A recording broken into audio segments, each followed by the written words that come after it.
What's up, guys? This is Anthony, and today we're going to be talking about the update to Under Night and Birth latest EXE.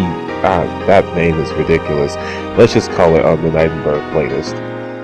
And I'm not going to talk about the entire game in depth. If you want to know what I think about the base game, then go ahead and check out my review of the first game, because most of that still applies. Outside of maybe some balance changes and things like that, but other than that, what I think about the game then, as far as the base game, is still true now. Let's just talk about the updates here. The first, of course, is going to be the characters. Wagner, Enkidu, Mika, and Phonon. Each of them are pretty unique in their own way.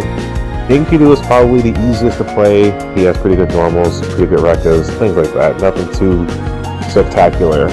Wagner, I don't know who she's for. She's not for me, but that does not mean she's a bad kid. She's a great character. I'm just not into making installs and things like that. Mika's obnoxious in many ways, but grappler, she seems cool. Phonon is for anybody who just wants to be ridiculous. Her range is dumb, her damage is dumb, everything about her is dumb. She's so good it hurts. But I do encourage you to play all four of those characters and see which one is for you. Now, as far as game mechanics, the only game mechanic I believe got changed was cross veil off, where you can do the veil off first, make combo, and string together your whole slew of special moves and just do these really ridiculous combos. This game has really turned up the ridiculousness of the things you can do, because also each character comes with maybe one or two new moves that help them make bigger combos. It's pretty awesome, actually. I always believe that the more things you can do in a game, the more fun it is. So since this game lets you do more, I believe it is more fun. Now, this release is really more for the single player content, because it adds mission mode, which is pretty grueling to those who aren't really new to to those who are new to anime fighters. This is a pretty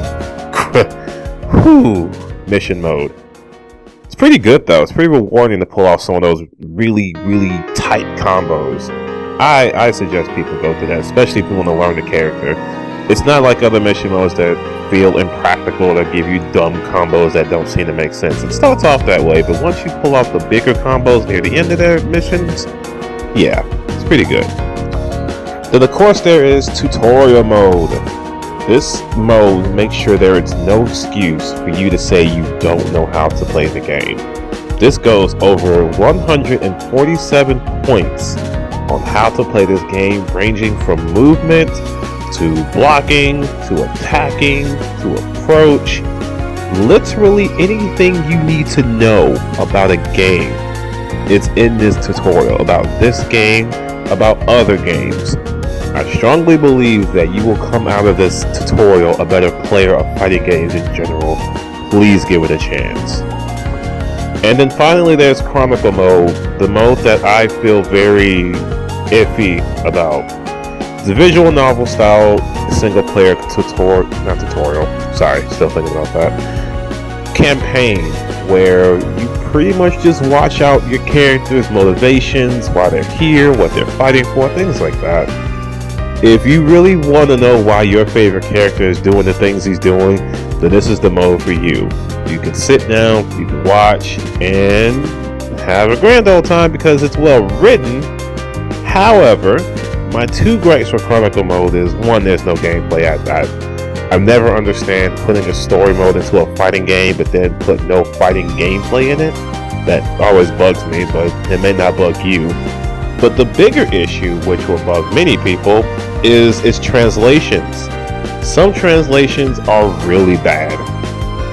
I mean, it's pretty noticeable how some of the words are just like, you have to read it over twice to make sure that's what you read.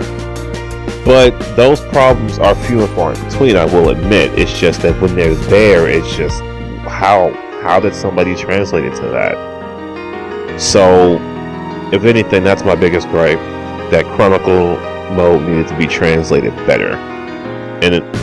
And I guess that the new characters are pretty busted. But then again, the rest of the characters are pretty busted. Everybody got pretty good buffs, except Seth. So if you're a Seth player, then I feel bad for you.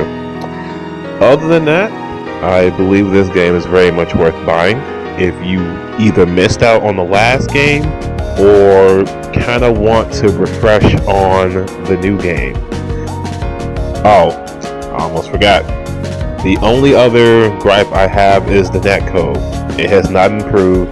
It's still kind of iffy. Not the worst netcode, but certainly not the best. So be aware of that if you want to jump online and start playing just about all your friends who bought this game. Or, the people in Japan who have been supporting this game since day one. Other than that, I say give this game a shot. If I have to grade it, I would give it a B.